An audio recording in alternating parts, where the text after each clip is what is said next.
So here's part 2 of the review, in which I show the Super Nintendo and its awesomeness. There's some problems with too many things appearing on screen in this game. This is one of my favorite games, Gradius 3. I believe I showed it in part of the intro. It's quite interesting. Now you can see that it obviously slows down a little bit. It slows down even more when you're using powers that aren't this one. I chose this one by mistake in the beginning. So, here's another level in which it shows it even better. There's just too much going on. It shows... well, you'll see in just a second.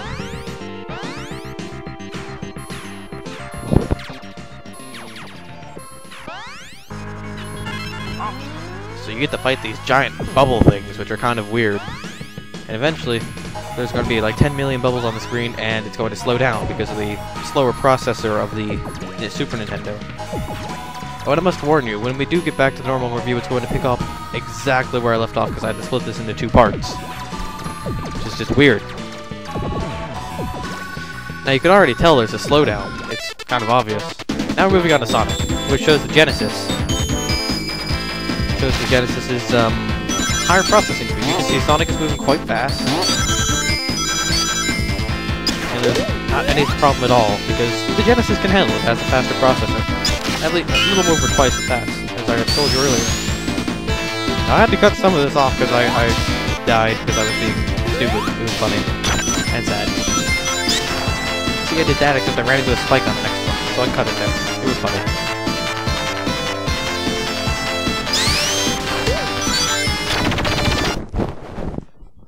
And so now back to Super Nintendo and the failure disk drive that was supposed to come out. This is where we left off in part 1.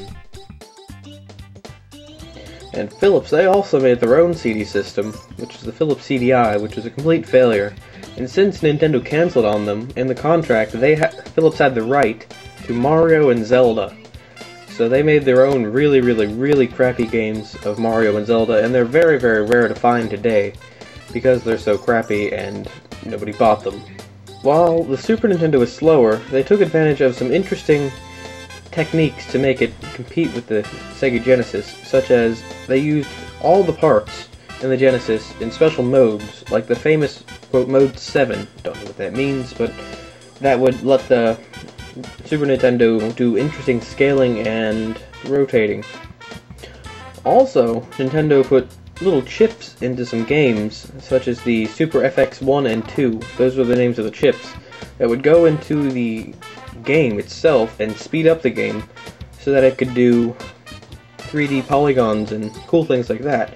It would speed it up to a speed of 10.5 megahertz and 21 megahertz, respectively, to help the SNES compete with the newer systems, which it did, even against the 32-bit systems.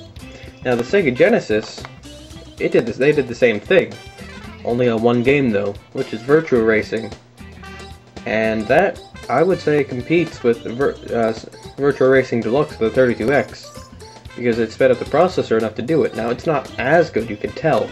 The sound quality isn't as good, everything's not as good, but it's very good for a Genesis game. Not something you would expect for that type of processing level.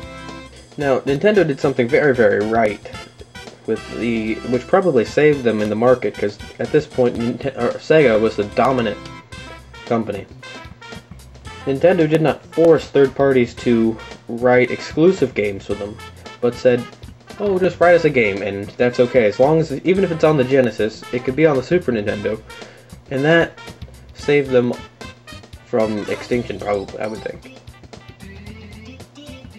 So, the Super Nintendo, it was a great system. There are lots of great games on it, like the Zelda game I've got in there now, Zelda: A Link to the Past. Don't even get me started on the Zelda story. The storyline is very weird and confused. I watched a couple videos. It's just crazy. I don't get it.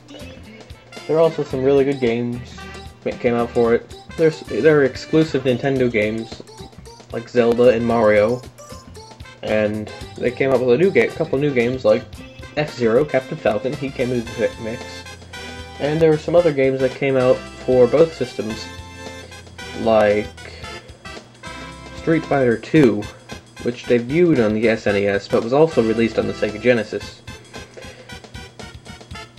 Sega marketed their consoles as a hardcore gamer's console, while Nintendo seemed to have the more kiddie consoles, or the kiddie games.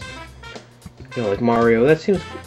Many people thought of that as a kiddie game, against Street Fighter, which was censored on the Nintendo, and not on the Genesis. Anyway, thank you for watching, and you should look forward to my next review, which I believe I might do a game review. Probably a Zelda game. I think I'm going to do either Wind Waker or Ocarina of Time. Probably Ocarina of Time, because Wind Waker I wouldn't see as retro yet, and this is the retro gaming room. I will do modern games if you request them. However, I do prefer to do the retro games, because that's what I do here. And I'm going to actually have one of my friends do the review, because he is a huge Zelda fan. He is just crazy. He went off and did every single trading mission and got perfect on Ocarina of Time. That's just crazy. And I looked at how long it recorded him playing. He played for, I don't know, like 50, 60, 70 hours, probably more, I don't even know. That's just crazy. That's the good thing about Zelda. But that's for another review. Okay, thanks for watching.